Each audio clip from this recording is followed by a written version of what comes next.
आज हम एक ऐसी डिजिटल दुनिया में रहते हैं जहां अनगिनत सिक्योरिटी कैमरे और दूसरी चीजें हम पर नजर रखे हुए हैं।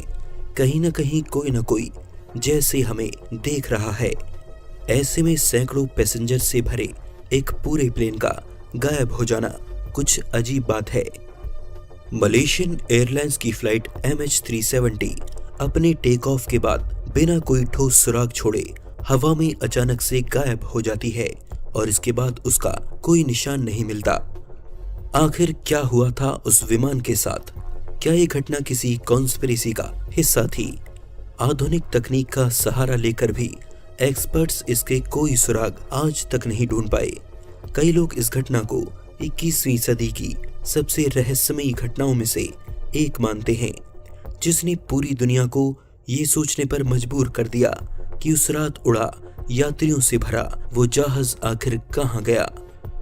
आज के इस एपिसोड में बात करेंगे मार्च 2014 में गायब हुई मलेशियन एयरलाइंस की फ्लाइट MH370 की, जिसका पता आज तक नहीं लग पाया।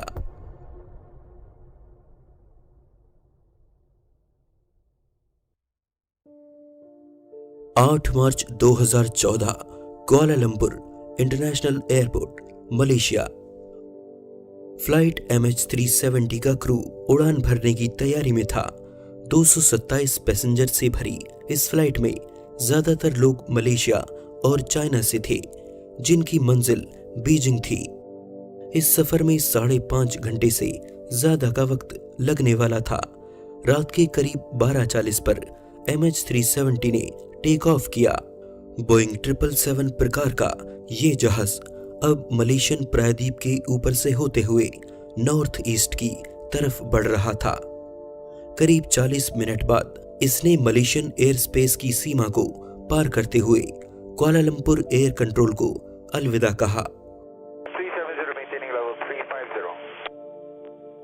Malaysian 370.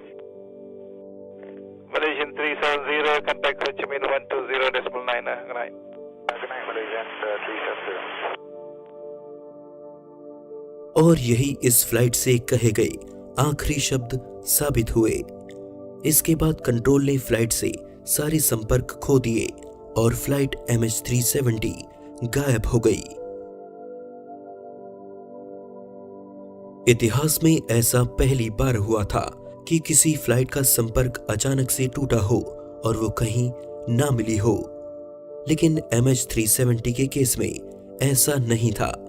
अनुभवी प्लेन क्रैश इन्वेस्टिगेटर्स को भी दुनिया के किसी कोने में MH370 का कोई सुराग हाथ नहीं लगा। अचानक से गायब हुई इस फ्लाइट ने पूरी दुनिया की विमान सेवाओं को सकते में डाल दिया था, जिन्हें अब फ्लाइट के खोने का कोई ना कोई जवाब देना था। 9 मार्च 2014 घटना की अगले दिन की एक सुबह जहाज के निशानों को ढूंढने के लिए एक मल्टीनेशनल सर्च ऑपरेशन शुरू किया गया, जिसमें 64 एयरक्राफ्ट और 69 समुद्री नावों ने दक्षिण चीन सागर की खाक छान दी। खोजकर्ताओं को ये उम्मीद थी कि जहाज अगर समुद्र में गिरा है तो पानी में हुई टक्कर से उसके मलबे का कुछ ना कुछ निशान समुद्र में जरूर मिलेगा। फ्लाइट में मौजूद कोई भी वस्तु जो पानी में तैर सकती थी समुद्र की सतह पर जरूर मिल जाती, लेकिन यहां ऐसा कुछ भी हाथ नहीं लगा। ऐसा कैसे हो सकता था कि कोई जहाज समुद्र में गिरे और उसका मलबा कहीं न मिले?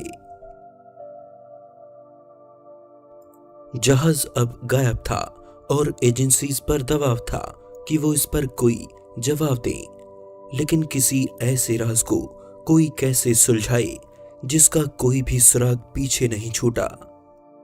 लेकिन एक्सपर्ट्स ने हार नहीं मानी और उन्होंने शुरू से इस केस की जांच की। जहाज में लदे हुए माल की लिस्ट देखने से पता चला कि यात्रियों के साथ ले जा रहे माल में एक ऐसी वस्तु भी थी जो इस जहाज के गायब होने के रहस्य को सुलझा सकती थी।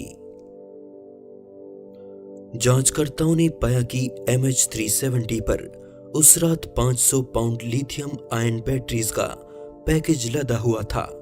ये बैटरीज इतनी संख्या में किसी घातक विस्फोटक से कम नहीं थीं।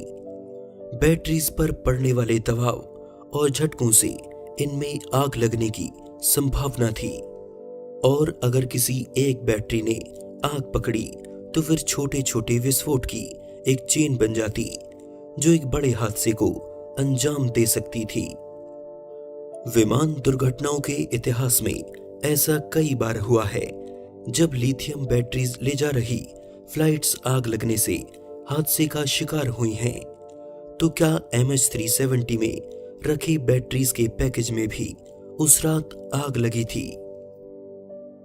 इससे पहले एक्सपर्ट्स किसी नतीजे पर पहुंच पाते, एक नया सबूत सामने आया जिसने इसके राज को और ज्यादा गहरा दिया। घटना के 3 दिन बाद मलेशियन एयरफोर्स के मिलिट्री रेडार के डेटा से पता चला कि एयरक्राफ्ट ने अपनी मंजिल बीजिंग की न बढ़कर अपनी दिशा दूसरी ओर बदल दी थी। ऐसा होना बहुत ही अजीब बात थी, क्योंकि बीजिंग की न बढ़कर किसी और दिशा में मुड़ जाना इस बात का संकेत था कि ऐसा जानबूझकर किया गया था। रेडार के डेटा से पता चला कि MH370 बीजिंग जाने की बजाय वापस से मुड़कर मलेशिया प्रायद्वीप के ऊपर से होते हुए उत्तर पश्चिम में अंडमान सागर से 150 मील आगे थाईलैंड के किनारे पहुंच गया था। लेकिन इसके बाद वो मिलिट्री रेडार की पहुंच से बाहर जाकर फिर से गायब हो गया। इस रेडार से मिली जानकारी ने खोजकर्ताओं की चिंता और काम दोनों को बढ़ा दिया था, क्योंकि अब उन्हें एक बहुत बड़े समुद्री इलाके में जहाज के मलबे की खोज करनी थी, बंगाल की खाड़ी से लेकर भारत के समुद्री किनारों की। 6 दिन की कड़ी मेहनत और लाखों डॉलर खर्च करने के बाद भी यहां कुछ हासिल नहीं हुआ। ये केस अब सभी के लिए सरदर्द बनता जा रहा था। लेकिन उससे भी बड़ा सवाल ये था कि अचानक से प्लेन ने अपना रास्ता क्यों बदल लिया, और क्या वजह थी कि वो रेडार की पकड़ से बार बार गायब हो रहा था। जांचकर्ताओं को इस बात का शक हुआ कि कहीं MH370 हाईजैक तो नहीं हो गया, क्योंकि ऐसा तभी हो सकता था जब जहाज के पायलट को ऐसा करने पर मजबूर किया जाए, या फिर कोई हो जो जहाज में लगे ट्रांसपॉन्डर को बंद कर सके। हवा में सफर कर रहे किसी भी एयरक्राफ्ट की पोजीशन रेडार से ट्रैक की जाती है। ये एयर ट्रैफिक कंट्रोल को प्लेन से जुड़ी तमाम जानकारी देती है, जैसे कि जहाज की लोकेशन और उसकी स्पीड। लेकिन कोई भी एयरक्राफ्ट रेडार की पहुंच से दूर जा सकता है, या फिर कुछ समय के लिए ओझल हो सकता है, लेकिन कुछ मिनटों या घंटों के बाद वह फिर से रेडार में दिखने लगता है। लेकिन MH370 रेडार से एक बार गायब होकर फिर कभी नहीं दिखा। एक्सपर्ट्स मानते हैं कि ऐसा तभी हो सकता है जब फ्लाइट का ट्रांसपॉन्डर काम करना बंद कर दे। फ्लाइट में लगा ट्रांसपॉन्डर एक रेडियो की तरह होता है। रेडार के सिग्नल्स प्लेन तक आते हैं और उसमें लगा ट्रांसपॉन्डर रेडार को वापस सिग्नल भेजकर ये बताता है कि प्लेन किस रफ्तार से उड़ रहा है और प्लेन की लोकेशन क्या है। लेकिन अगर ये बंद हो जाए तो उड़ रहा प्लेन ट्रैफिक कंट्रोल के लिए परेशानी बन सकता है। वो कभी पता नहीं कर पाएंगे कि प्लेन आखिर कहाँ है और किस स्पीड से सफर कर रहा है। लेकिन ट्रांसपॉन्डर का खराब या बंद होना बहुत ही रेयर है, ऐसा कभी नहीं होता। तो क्या जहाज का ट्रांसपॉन्डर जानबूझकर बंद या खराब किया गया था?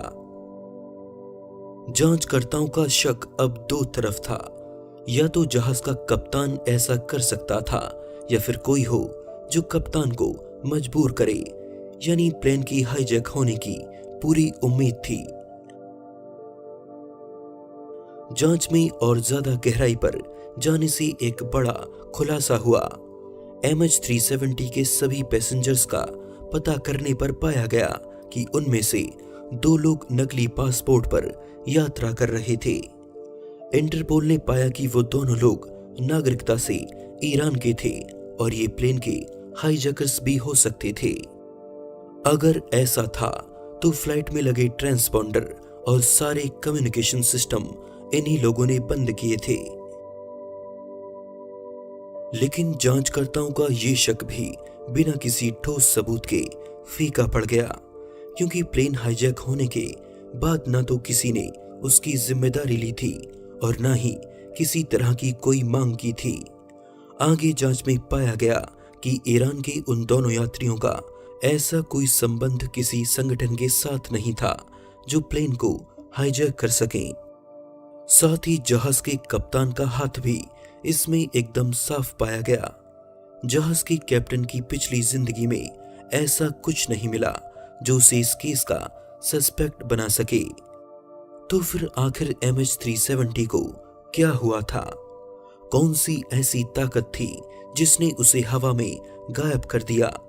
क्योंकि जहाज के कहीं भी क्रैश होने या फिर समुद्र में कहीं भी मलबे के मिलने की पुष्टि नहीं हुई थी। घटना के 16 दिन बाद जांचकर्ताओं को फिर से एक ऐसा क्लू मिला जिससे उन्हें उम्मीद जगी कि शायद MH370 की गुत्थी अब सुलझ सकती है। फ्लाइट के ट्रांसपॉन्डर और दूसरे सिस्टम बंद होने के बाद भी इसने अपने सिग्नल्स छोड़े थे और वो सिग्नल एक सैटेलाइट ने पकड़े। गौर से जांच करने पर पता चला कि MH370 ने अपने संपर्क टूटने के बाद 5 घंटे और उड़ान भरी। सैटेलाइट को हर घंटे भेजे गए सिग्नल से जांचकर्ताओं ने ये तो पता लगा लिया कि जहाज कितनी देर और उड़ा था, लेकिन वो इस बात का पता नहीं लगा पाए कि जहाज आखिर कहां गया। अब ये गुत्थी और भी बुरी तरह से उलझ चुकी थी।